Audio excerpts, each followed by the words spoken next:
The maintenance crew found human brain tissue lodged deep inside the wing cavity of a commercial airliner that had been flying passengers for 20 years. What they discovered next would shake the aviation industry to its core and reopen a missing child case that had gone cold 2 decades earlier. Marcus Chen had been working aircraft maintenance for 37 years when he made the discovery that would haunt him for the rest of his life. It was a routine inspection on a Boeing 737 that had just completed its scheduled maintenance cycle at Denver International Airport. The aircraft had been in continuous service since 2004, flying hundreds of thousands of passengers across North America without incident. Chen was performing a standard wing inspection when his flashlight caught something unusual wedged deep within the wing structure. At first glance, it appeared to be debris, perhaps foreign object damage from a bird strike or runway debris. But as he looked closer, the texture and color were wrong. It wasn't metal or plastic or organic matter from wildlife. The senior mechanic called his supervisor immediately. Within minutes, the entire maintenance bay was cordoned off and the aircraft was quarantined. What Chen had found looked disturbingly like human tissue, specifically brain matter, perfectly preserved within the wing cavity as if it had been there for years. But this was impossible. The wing cavity was a sealed environment, accessible only during major maintenance overhauls. No human being could have accessed this area during flight, and the aircraft had undergone multiple inspections over its service life. Yet here was what appeared to be human brain tissue, gray and folded, sitting in a space where it could never logically exist. The Federal Aviation Administration was contacted within the hour. A team of investigators, forensic specialists, and aviation safety experts descended on the maintenance facility. The tissue was carefully extracted and sent for immediate analysis while the aircraft's entire service history was pulled for review.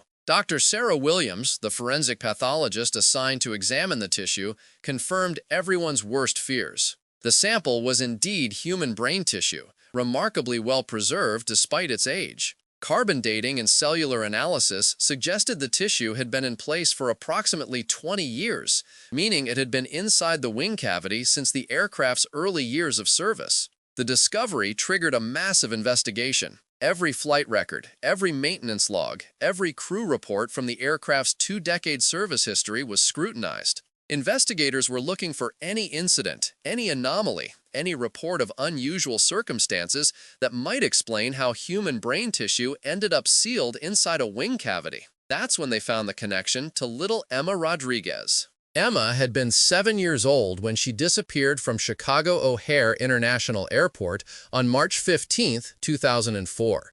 She had been traveling with her grandmother to visit family in Phoenix when she vanished from the gate area during boarding. Security footage showed her walking toward the jet bridge, but she never made it onto the aircraft. Despite extensive searches of the airport, the aircraft, and the surrounding area, no trace of Emma was ever found. The case had baffled investigators for 20 years. How does a child simply vanish from one of the busiest airports in the world? The aircraft she was supposed to board had been thoroughly searched before departure and again upon arrival in Phoenix. Emma Rodriguez had simply disappeared into thin air. But the aircraft that was searched in 2004 was the same Boeing 737 where Marcus Chen had just discovered human brain tissue. The revelation sent shockwaves through both the aviation industry and law enforcement. The tissue was immediately subjected to DNA analysis, while investigators began reconstructing every detail of that March day 20 years earlier. The results of the DNA test would take 72 hours, but investigators were already seeing disturbing patterns emerge. Flight records showed that the aircraft had experienced several unexplained incidents over its service life. Passengers had reported strange sounds coming from within the wings during flight, described as scratching or tapping noises that maintenance crews could never identify.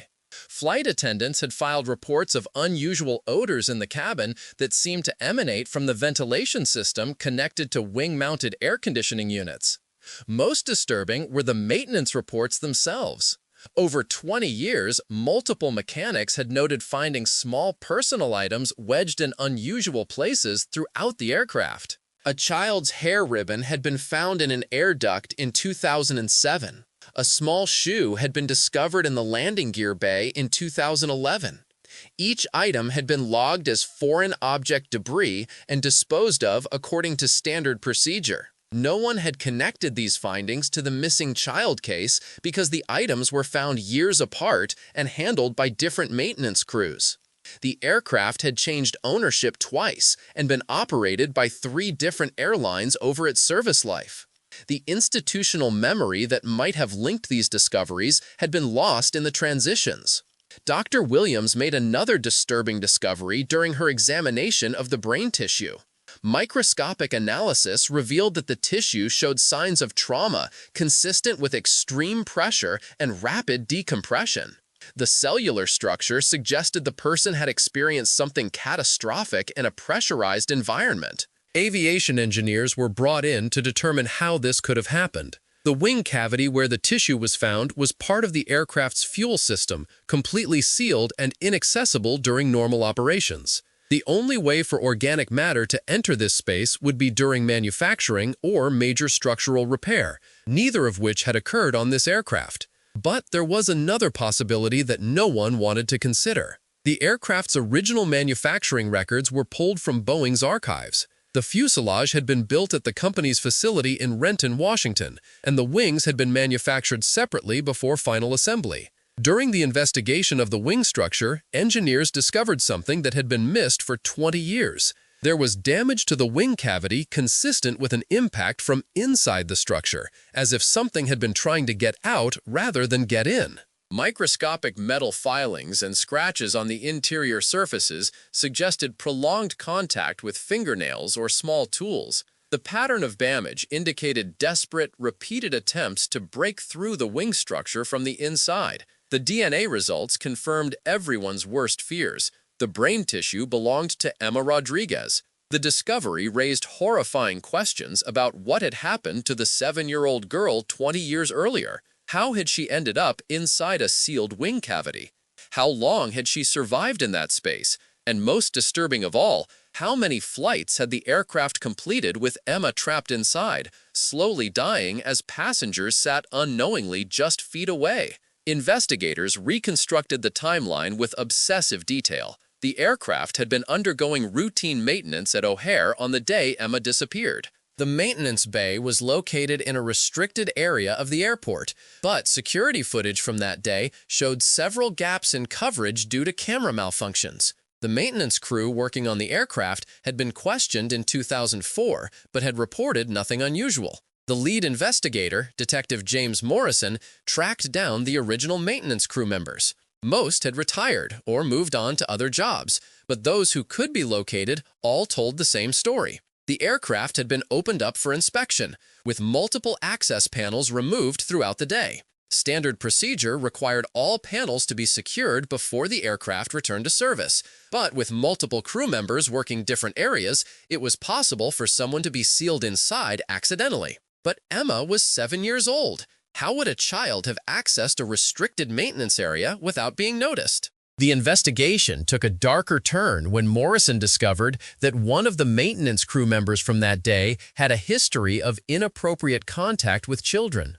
Thomas Bradley had been working for the maintenance contractor for 3 years when Emma disappeared. He had been terminated from 2 previous jobs for behavioral issues, but had passed the background check required for airport access. Bradley had died in a car accident in 2009, taking whatever knowledge he might have had about Emma's disappearance with him. But his work logs from March 15, 2004 showed that he had been assigned to work on the specific wing section where the brain tissue was discovered. Cell phone records from that day, preserved in the original investigation files, showed that Bradley had made several calls to a number associated with online forums dedicated to collecting true crime memorabilia. Digital forensics experts recovered fragments of his communications that suggested he had been in contact with individuals who collected items from crime scenes and accident sites. The possibility that Emma had been deliberately lured into the aircraft during maintenance and then sealed inside was too horrific to contemplate, but the evidence was pointing in that direction.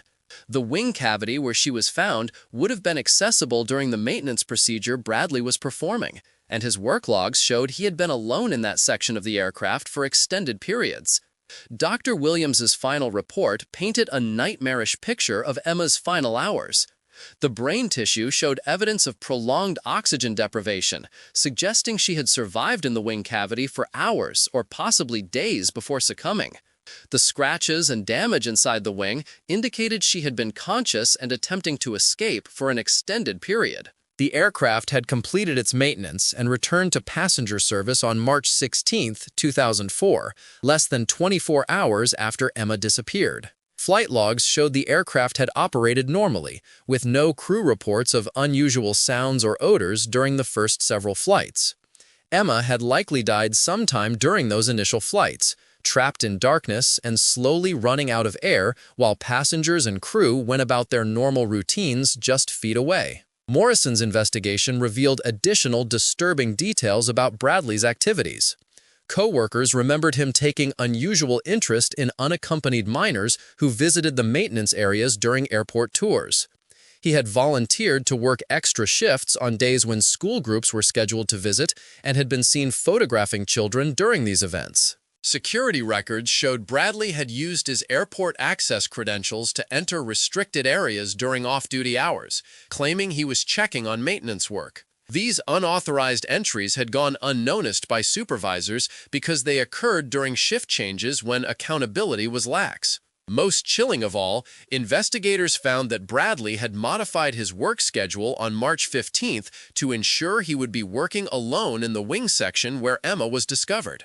He had requested that other crew members focus on different areas of the aircraft, claiming he wanted to perform a thorough inspection of the fuel system components. The timeline investigators reconstructed was horrific in its precision. Emma had disappeared from the gate area at approximately 2:30 in the afternoon. Security footage showed her walking away from her grandmother, apparently following someone off camera. The next confirmed sighting was from a maintenance worker who reported seeing a man in coveralls leading a small child through a restricted access door at 3:15. The man in coveralls had been wearing a maintenance badge and hard hat, standard equipment that would have made him invisible to security personnel. The child appeared to be following willingly, suggesting she had been convinced she was being helped or taken somewhere safe. By 4 o'clock that afternoon, Bradley's work logs showed he had sealed the wing access panels and signed off on the inspection. The aircraft was cleared to return to passenger service at 6:30 that evening. Emma had been sealed inside the wing cavity for over 2 hours before the first flight departed. Dr. Williams's analysis suggested Emma had survived for at least 12 hours after being sealed inside. The wing cavity contained a small amount of air, but it was not pressurized and would have become increasingly toxic as carbon dioxide levels rose. The brain tissue showed evidence of severe hypoxia, indicating she had suffocated slowly over many hours. The aircraft's first flight after maintenance had been to Phoenix, the same destination Emma was supposed to reach with her grandmother. She had been aboard the aircraft during that flight, dying in agony just feet from passengers who had no idea of the horror occurring within the wing structure. Flight attendant reports from that evening mentioned unusual sounds coming from the aircraft during flight, described as rhythmic tapping or scratching noises. Passengers had complained about the sounds, but crew members had attributed them to normal aircraft operations. No one had suspected that a dying child was making those sounds, desperately trying to signal for help. The investigation expanded to examine other aircraft that had been serviced by Bradley's maintenance crew.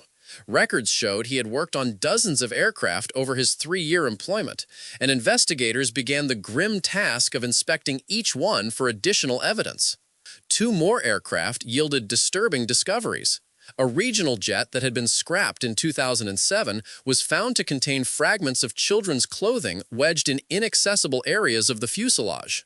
An Airbus that had been sold to an overseas airline contains scratches and damage patterns similar to those found in Emma's case.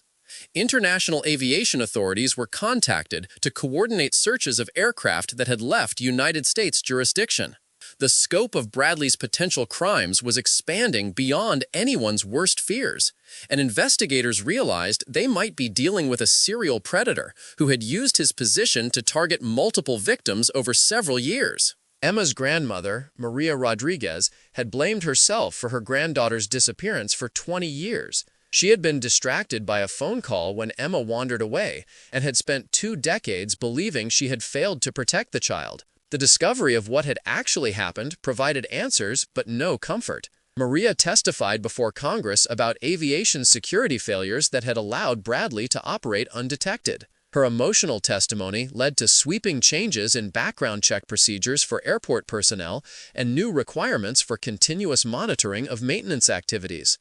The case sparked a complete overhaul of aircraft maintenance security procedures. New protocols required constant visual monitoring of all personnel in maintenance areas and mandatory accountability checks for all access panels before aircraft returned to service. The Boeing 737, where Emma was found, was permanently grounded and eventually scrapped. But the investigation raised disturbing questions about how many other cases like Emma's might exist.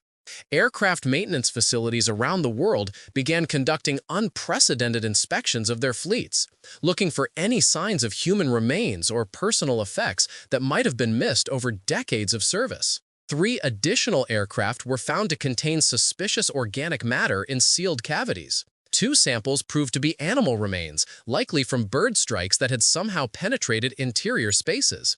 But the 3rd sample, found in the tail section of a regional jet that had been in service for 15 years, was confirmed to be human tissue from an unidentified child. The aviation industry's darkest secret was beginning to emerge.